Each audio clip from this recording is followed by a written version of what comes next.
Many times people say, what was the routine of our Prophet ﷺ during the month of Ramadan? And they fail to know that the Prophet ﷺ and his companions lived the whole year as if it was Ramadan. The only edge that Ramadan had was that they would raise the bar during the month of Ramadan. So the Prophet ﷺ, as a means of preparation, he used to fast the vast majority of the month before Ramadan, which was Sha'ban. And some say that he used to fast it all, so that when Ramadan was due, people would hit the ground running. They're used to fasting, they're used to night prayer, they're used to reciting the Quran.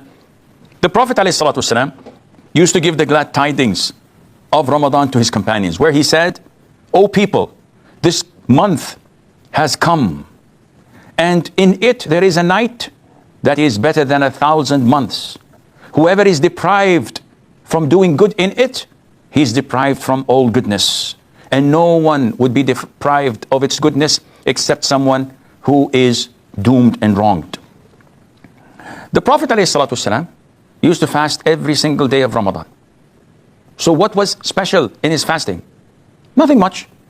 He used to have the pre-dawn meal, and he used to say that eat the suhoor, because having suhoor is a barakah, is a blessing.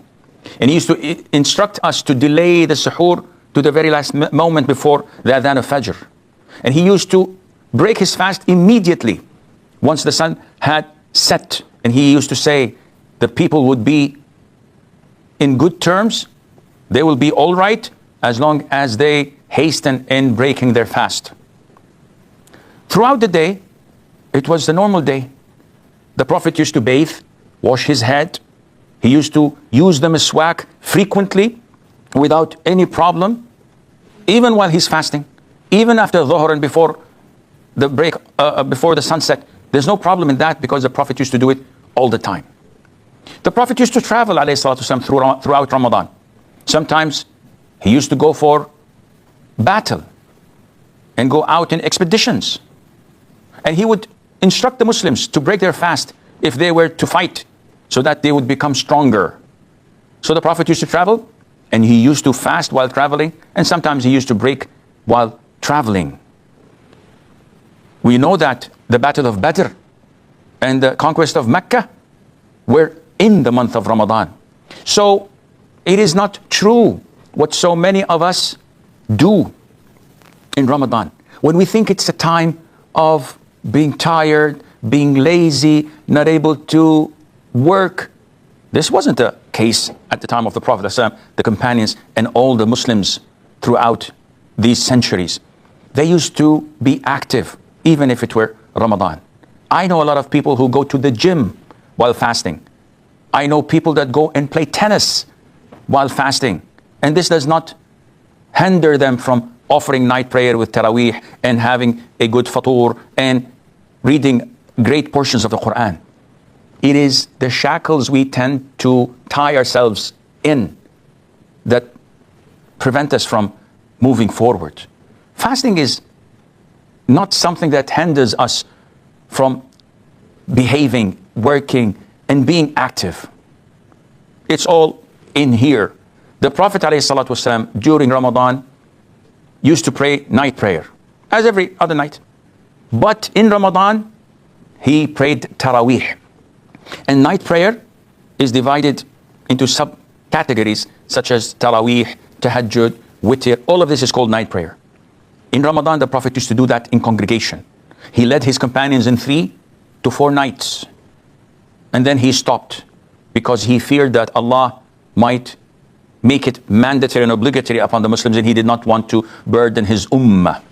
And that is why when the Prophet died, ﷺ, and the revelation was over, Umar, may Allah be pleased with him, went into the masjid once and saw the people praying during Ramadan night time, either alone or in patches. So he said that if we combine all the companions and all the people to pray behind one imam, that would be a good thing. So he revived the sunnah of the Prophet ﷺ, which he had done 3 or 4 nights. And he appointed Ubay ibn Ka'b and Tamim al-Dari, may Allah be pleased with them, to lead the people in Taraweeh. They used to lead the people from after Isha till just before Fajr time. And the people used to carry staffs and sticks to lean on because they were too tired to stand. This is how the companions used to spend their time during night time in Ramadan.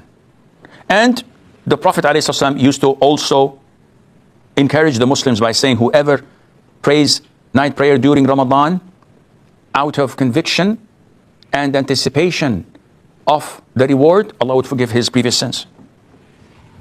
And the Prophet ﷺ used to perform i'tikaf or seclusion in the last 10 nights of Ramadan, tracing and trying to pursue the night of decree, Laylatul Qadr, which is better than 1,000 month.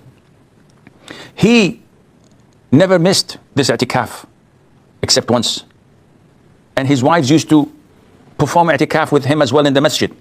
And this is where the i'tikaf should be done. What was prominent in Ramadan, that the Prophet ﷺ used to revise the Quran every single night with Jibreel. And he would revise the whole Quran during Ramadan, except in the last year before his death, he revised it twice rather than once. And also, Ibn Abbas tells us that the Prophet ﷺ was as generous as the wind.